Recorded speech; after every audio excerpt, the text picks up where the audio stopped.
Hi Vachawari, very warm welcome to the channel. This is your super educator Shipra Mishra, and today I will quickly check if you guys are all prepared for your term 1 exams happening on 3rd of December for English core. So I have prepared this small checklist for you so that you can always check if you have done all of these things, and if you haven't, you have the classes and the playlist and everything handy. So how to score 40 out of 40 in English? First of all, if you're new to this channel, hi, I am Shipra Mishra, a super legend chief educator on Unacademy, and I teach English here. And you can become a part of the platform too by subscribing to the channel and then downloading the app and joining me for special as well as plus classes. So first of all, I have prepared a checklist. So make sure that you check mark everything that you have already done, because if you have done all these things, that means you're ready to score 100% marks. बहुत सारे बच्चे मुझे बोल रहे हैं कि ma'am अभी क्या हम लोग को NCERT रीड करनी चाहिए। सबसे पहली चीज़ ये है कि अगर आपने एक बार भी NCERT पढ़ ली है, चाहे मेरे साथ पढ़ी हो, अलग से पढ़ी हो, खुद से एक बार रीड की हो, तो वो इनफ है। देखिए, जब आप NCERT पढ़ते हैं, अभी आप पूरा टाइम हो सकता है NCERT रीड करने में लगा देंगे, आप कुछ नया नहीं सीखेंगे, आप केवल वही वर्ड्स और वही सारी चीज़ों को रिपीट करते चलेंगे। इसके लिए मैं आपको ये एडवाइस करूंगी कि NCERT अगर आपने एक बार भी अच्छे से पढ़ ली है, तो अब लास्ट के कुछ दिनों में NCERT को पढ़ने की बजाय आप क्वेश्चंस पे ध्यान दीजिए। तो सबसे पहले तो अगर आपने NCERT रीड कर लिया है तो इसे टिक कर दीजिए। सेकंड, आपको बताया वोकैबुलरी बेस्ड बहुत सारे क्वेश्चंस आ रहे हैं। अब देखिए, वोकैबुलरी इतनी ज़्यादा वास्ट है कि सारे के सारे क्वेश्चंस को कर पाना इज़ एक्चुअली थोड़ा सा इम्पॉसिबल। सो ये तो पॉसिबिलिटी नहीं है कि हम सारे के सारे MCQs सारे के सारे वर्ड्स कर सके, बट ये ज़रूर पॉसिबल है कि जितने वर्ड्स हमारे चैप्टर्स में अवेलेबल हैं, उन वर्ड्स के synonyms as well as antonyms के साथ में उन्हें कंप्लीट किया जाए, ताकि आप वर्ड्स के साथ में थोड़े फेमिलियर हो जाओ, ताकि आसपास से या फिर कोई भी रिलेटेड वर्ड आए तो आप इजीली वोकैबुलरी बेस्ड क्वेश्चंस कर पाओ। अगर आपने वर्ड मीनिंग सिनोनिम्स और एंटोनिम्स के साथ में कर ली है तो इसे चेक कर लीजिए। अगर नहीं किए हैं तो लर्न विद शिप्रा पे जाके डाउनलोड कर लीजिए, मैंने ऑलरेडी वहां पे एक फाइल डाल रखी है। ऑल्सो एक चीज़ का ध्यान रखिएगा कि वर्ड मीनिंग्स और vocabulary based question, word meaning सिर्फ और सिर्फ आपको एक बार रीड करने, सो दैट आपको आइडिया रहे कि इस वर्ड का क्या करेक्ट मीनिंग हो सकता है। NCERT रीड किए है तो आपको ऑलरेडी पता है कि वो वर्ड कहाँ यूज हुआ होगा। ऑल्सो वोकैबुलरी बेस्ड क्वेश्चंस जो हैं उनसे डरिए मत, आपको CBSE ने ऑप्शंस प्रोवाइड किए हैं। अगर आपकी कॉन्सेप्ट्स क्लियर हैं, अगर आपको पता है कि चैप्टर की स्टोरी लाइन क्या है, तो आप वोकैबुलरी बेस्ड क्वेश्चन को ईजिली स्किप कर सकते हैं। सो इसीलिए वर्ड मीनिंग्स को सिर्फ रीड कर लीजिए, ताकि इन केस आपके पास कोई और ऑप्शन ना हो तो आप एक चांस दे सके क्वेश्चन को। बहुत इंपॉर्टेंट है character sketch, theme, title, character sketches, ये बहुत इंपॉर्टेंट है। थीम और टाइटल की मदद से आप इंटरप्रिटेशंस करना जानते हैं। सो अगर आप थीम और टाइटल नहीं पढ़ते हैं तो आपको आइडिया नहीं लगेगा कि आप जो वेरियस इंटरप्रिटेशंस हैं, आपने देखा होगा वेरियस क्वेश्चन बैंक्स में क्वेश्चंस आते हैं, इन बुक्स में से आइडेंटिफाई करो, इन कोट्स में से आइडेंटिफाई करो, वो टाइटल और थीम की मदद से आप इजीली कर सकते हो। सो टाइटल और थीम को एक बेस होता है चैप्टर का, अगर आपने वो अच्छे से नहीं किया तो आप ये वाले क्वेश्चन अच्छे से नहीं कर पाओगे। दूसरा, कौन सा कैरेक्टर क्या सोचता है, उसका क्या नेचर है, उसका कहाँ पे क्या टोन था, ये सब कुछ कैरेक्टर स्केच में पता होता है। क्योंकि कैरेक्टर स्केच में ना तो सिर्फ हम लोग चेक करते हैं थ्रू आउट कैरेक्टर का रोल क्या था, बट साथ ही साथ में ये भी चेक करते हैं कि उसके साथ में उसके इमोशंस क्या थे। सो मेक श्योर कि आप सारे जो रेलिवेंट कैरेक्टर्स हैं उनके कुछ पॉइंट्स जो हैं वो लिख के रखें, ताकि आपको आइडिया लग जाए कि ये वाले पॉइंट्स जो हैं इस पर्टिकुलर कैरेक्टर से रिलेटेड हैं, और जब भी उनके टोन बेस्ड क्वेश्चन, के नेचर बेस्ड क्वेश्चन या ये कैसे थे, ये वाले क्वेश्चंस आए, आपको 4-5 ऑप्शंस देके और नीचे बताए कि कौन से इनमें से कैरेक्टरिस्टिक्स फिट होते हैं विलियम डगलस के, तो आप आराम से उसे पिक कर पाएंगे। एक्सट्रैक्ट रीडर, कुछ एक्सट्रैक्ट्स हैं जो हर चैप्टर में बहुत इंपॉर्टेंट है। ये कुछ ऐसे एक्सट्रैक्ट्स हैं जिनके अंदर सबसे ज़्यादा लिटरेरी डिवाइसेस भी देखने को मिलेंगे, सबसे ज़्यादा इंटरप्रिटेशन भी देखने को मिलेंगे। आई वुड रेकमेंड कि आप ये सारे एक्सट्रैक्ट्स को अच्छे से करके जाएं। ये सारे एक्सट्रैक्ट्स मैंने पढ़ाते वक्त आपको ऑलरेडी बताए हैं कि ये वाले एक्सट्रैक्ट्स आपको करने चाहिए, इनमें से क्वेश्चन आते हैं। नहीं तो ऐसे एक्सट्रैक्ट जिनके अंदर आपको सबसे ज़्यादा ऐसा लगता है कि प्लॉट है, क्लाइमैक्स है, या फिर सबसे ज़्यादा लिटरेरी डिवाइसेस मिल सकते हैं, उन एक्सट्रैक्ट्स को एक बार रीड करके जाएं और अपनी तरफ से उन्हें इंटरप्रेट करें। एक बहुत अच्छा तरीका इसका ये हो सकता है कि अगर आपने एनसीईआरटी रीड कर लिया तो बैठ के चैप्टर्स को अपनी लैंग्वेज में लिखें। आपको खुद पता चल जाएगा कि आपको उस चैप्टर में कितना आता है और क्या आपका इंटरप्रिटेशन उसके लिए करेक्ट है। एक और चीज मैं आपको बताना चाहती हूँ, 50% जो है वो आपके एक्सट्रैक्ट बेस्ड क्वेश्चंस आने वाले हैं। एक्सट्रैक्ट बेस्ड क्वेश्चंस टफ भी हो सकते हैं, इजी भी हो सकते हैं, बट जो टफर क्वेश्चंस है जिसमें आपको ढेर सारा इंटरप्रिटेशन देखने को मिलेगा, अभी तक मेरा अंदाजा कहता है कि वो 3 चैप्टर्स ऐसे हो सकते हैं, जैसे कि लॉ स्प्रिंग, एक हो सकता है एलिमेंट्री स्कूल और एक हो सकता है थर्ड लेवल। क्योंकि ये तीनों चैप्टर्स के अंदर आपको बहुत सारे लिटरेरी डिवाइसेस और बहुत सारे ट्विस्ट एंड टर्न्स देखने को मिलेंगे। लास्ट लेसन वेल एक्सप्लेन्ड है तो उसके ऊपर इंटरप्रिटेशन नहीं हो सकता। Same goes with deep water. Deep water के अंदर वोकैबुलरी बेस्ड क्वेश्चन ज्यादा आते हैं। My mother eight 66 several time हो गया है, उसके सिमिलीज, उसके मेटाफर्स, एलिट्रेशन इतने घबराने वाले नहीं है। And same goes with keeping quiet. Keeping quiet से हाउएवर असर्शन और रीजन बेस्ड क्वेश्चंस बहुत तगड़े बनते हैं। रही बात थर्ड लेवल की, तो जैसे मैंने आपको बताया ये इंटरप्रिटेशन में काफी टफ रहेगा। और एनीवे जो चैप्टर है वो बहुत वास्ट है, हर एक चीज को ऑलरेडी चैप्टर में इंटरप्रेट किया हुआ है। तो एनीवे जितना बड़ा चैप्टर है उतने खतरनाक उसमें से क्वेश्चंस नहीं आएंगे, ये मेरा अंदाजा कहता है।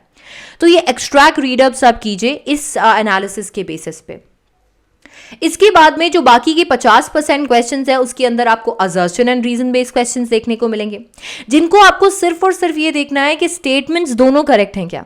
अगर दोनों स्टेटमेंट्स करेक्ट है तब जाके तो आपका सी और डी एलिमिनेट हो गया। अब आपको ए या बी में से दिमाग लगाना है। ए या बी में से दिमाग लगाने के लिए आप इसे उल्टा रीडअप कीजिए। आप देखिए कि जो रीजन है वो सच में असर्शन का रीजन बन रहा है क्या। मतलब रीजन को पहले पढ़िए और फिर असर्शन को पढ़िए। आप देखिए वो क्रोनोलॉजिकली फिट हो रहे हैं क्या। रीजन और असर्शन में कॉज एंड इफेक्ट का रिलेशनशिप होना चाहिए कि ये रीजन है, ये वजह है जिसकी वजह से ये हुआ है। जब वो होता है तब हम ए करते हैं। अगर आपको दोनों करेक्ट लग रहे हैं, आप जबरदस्ती रीजन रिलेशनशिप उसमें बिल्ड कर रहे हैं, तो प्लीज नहीं कीजिए, बी उसमें मार्क होता है। फैक्ट्स एंड ओपिनियंस में भी यही होता है। सबसे पहले ये देखिए कि चैप्टर में कौन कौन सी चीजें प्रेजेंट थी, कौन कौन सी चीजें प्रेजेंट थी और कौन कौन सी चीजों को सिर्फ और सिर्फ इंटरप्रेट किया गया है। जो चीजें प्रेजेंट थी वो क्लियरली फैक्ट्स हैं, पर इन्हें फाइंड आउट करना मुश्किल होता है, इसीलिए हम पहले ओपिनियन फाइंड आउट करेंगे। मॉडल, शुड, सीम, इस तरीके के जो वर्ड्स होते हैं इनसे आपको देखने को मिलता है कि यहाँ पे ना ओपिनियंस हैं। ये चैप्टर में क्लियरली नहीं दिया हुआ था, ये सिर्फ और सिर्फ इंटरप्रिटेशन है जो कि हमने निकाली है। जहां पे वो इंटरप्रिटेशन आपको देखने को मिलेगी वहीं पे बन जाएंगे ओपिनियन। बचे हुए सारे क्वेश्चंस फैक्ट। Stand allowance.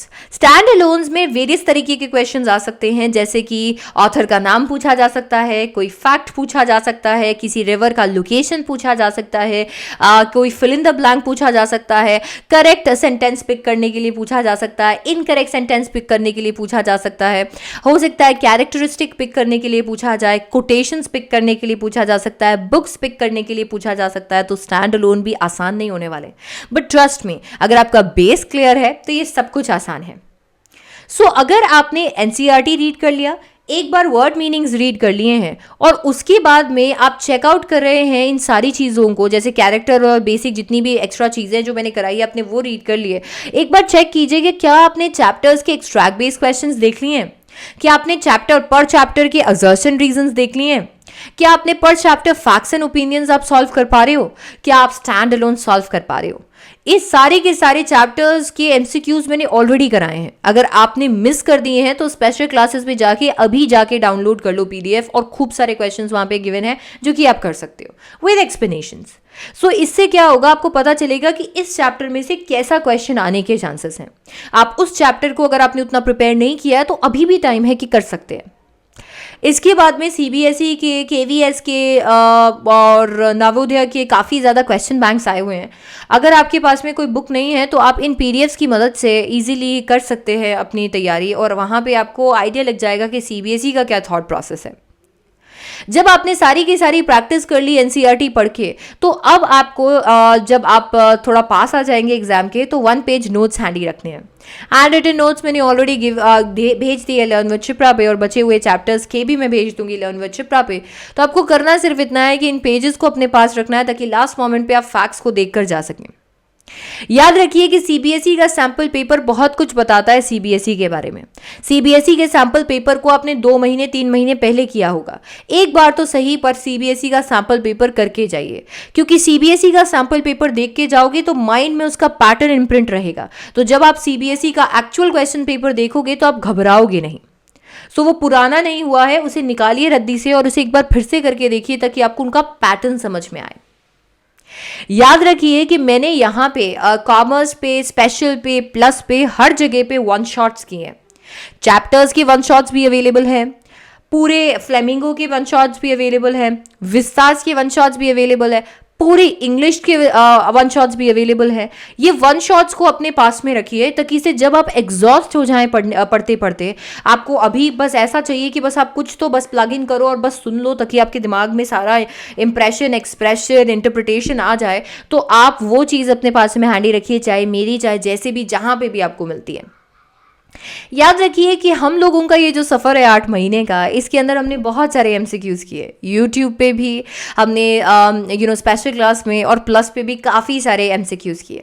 कुछ एमसीक्यूज़ थे जो गुगू रहे, दैट इज़ गुगली क्वेश्चंस रहे। ये क्वेश्चंस ऐसे क्वेश्चंस होते हैं जिनके 2 इंटरप्रिटेशंस हो सकते हैं। ये जो क्वेश्चंस हैं इन्हें अपने पास में कलेक्ट करके रखिए। एक बार अपनी कॉपीज़ निकालिए और उनमें वो मार्क किए हुए क्वेश्चंस को अभी निकाल दीजिए। ये क्वेश्चंस को हम लोग 30 या 1 तारीख को करेंगे। इन क्वेश्चंस को अगर आप पहले कर लेंगे तो आपको आइडिया लग जाएगा कि इसके अंदर मैंने क्या इंटरप्रिटेशन सोचा था। इससे अगर ये क्वेश्चन आपको 3 तारीख को देखने को मिलते हैं तो आप घबराएंगे नहीं। यूजुअली ऐसा होता है कि कभी कभी अपने कोई क्वेश्चंस करे हुए होते हैं पर वो बहुत पहले करे हुए होते हैं और जब वो पेपर में आते हैं तो हम देखकर घबरा जाते हैं कि यार ये मैंने करा तो था पर मुझे इसका आंसर, इसका इंटरप्रिटेशन याद नहीं आ रहा। तो जब आप उसे पहले से देख कर जाएंगे तो आपको उसका आंसर, उसका इंटरप्रिटेशन भी अच्छे से समझ में आएगा। So if you have done all of these things, then you are ready to crack it. So don't worry, बस ये सारी चीज़ों को इकट्ठा कीजिए और मेरी क्लासेस जो 8:30 बजे और 10 बजे होती हैं उन्हें फॉलो कर लीजिए। इनकी मदद से आप बहुत सारे एमसीक्यूज़ कर पाएंगे। एंड ट्रस्ट मी, अब वापस से एनसीईआरटी पढ़ के कुछ नहीं होगा। एनसीईआरटी के फैक्ट्स को मैंने ऑलरेडी आपके लिए पेजेस में लिख दिया है। अब आपको सिर्फ और सिर्फ क्वेश्चंस करने हैं ताकि आपको नए नए इंटरप्रिटेशंस देखने को मिले। हर एक इंसान की बात सुननी है ताकि आपको एक नया इंटरप्रिटेशन देखने को मिले और उसके बाद में जाकर आपको जो इंटरप्रिटेशन अच्छा लगता है उसे करके आना है सीबीएसई बोर्ड्स में। सो यस, ये आपकी लिस्ट है। आप टर्म 1 तो मेरे साथ कर चुके हैं। टर्म 2 के लिए आप प्लस और आइकॉनिक सब्सक्रिप्शन ले सकते हैं। यहाँ पे आपको अनलिमिटेड एक्सेस मिलेगा सारे के सारे कोर्सेज का। आपको टॉप एजुकेटर्स मिलते हैं, रेगुलर डाउट क्लियरिंग सेशंस भी मिलते हैं, अमेजिंग कंटेंट मिलता है, साथ ही साथ में practice test, live test series जैसे बहुत सारे फीचर्स देखने को मिलते हैं। आप आइकॉनिक सब्सक्रिप्शन भी ले सकते हैं एक पर्सनल टच के लिए। यहाँ पे आपको live doubt solving, parent connect, weekly report, study planner और इस तरीके के बहुत सारे फीचर्स देखने को मिलेंगे। अगर आप प्लस या आइकॉनिक सब्सक्रिप्शन लेना चाहते हैं तो आप SDC लाइव, जो कि मेरा कोड है, इससे लेके 10% डिस्काउंट आज ही अवेल कर सकते हैं। बच्चावाड़ी, आपके लिए एक बहुत ही खुशी की बात है। मेगा मॉक टेस्ट जो कि अनअकैडमी एमर्ज लेके आए हैं CBSE टर्म 1 बोर्ड एग्जाम्स के लिए, आपके पास में एक मौका है कि आप स्कॉलरशिप जीत सकते हैं 50 लाख तक की और ढेर सारे प्राइजेस जीत सकते हैं, जो कि यहाँ पे पिक्चर्स भी मेरे ख्याल से कम पड़ जाएंगी। इतने सारे प्राइजेस हम लोगों के पास में और वो सारे के सारे प्राइजेस हो सकते हैं आपके। ये स्टार्ट हो रहा है 27 नवंबर से, दैट इज कल से। आज है 26 नवंबर, कल से ये स्टार्ट हो रहा है और रहेगा 30 नवंबर तक। 5 बजे से 6:30 बजे तक का ये पीरियड रहेगा और इसके अंदर आप अपने आप को टेस्ट कर सकते हैं और स्कॉलरशिप जीत सकते हैं 50 लाख तक की। अगर आप ये स्कॉलरशिप जीतना चाहते हैं तो SDC लाइव की मदद से आज ही एमर्ज को अनलॉक कीजिए और अपना जो टेस्ट है उसे फाइनलाइज करके मस्ट टेस्ट देके और 40 आउट ऑफ 40 का टिकट कटवा लीजिए। That's pretty much it, Bachawadi. Thank you so much for watching and all the best for your exams. I wish you all the best and I know, I have full faith in you that you're going to crack it and you're going to get 40 out of 40. Just have that confidence handy. I'll see you in the next one. Bye bye.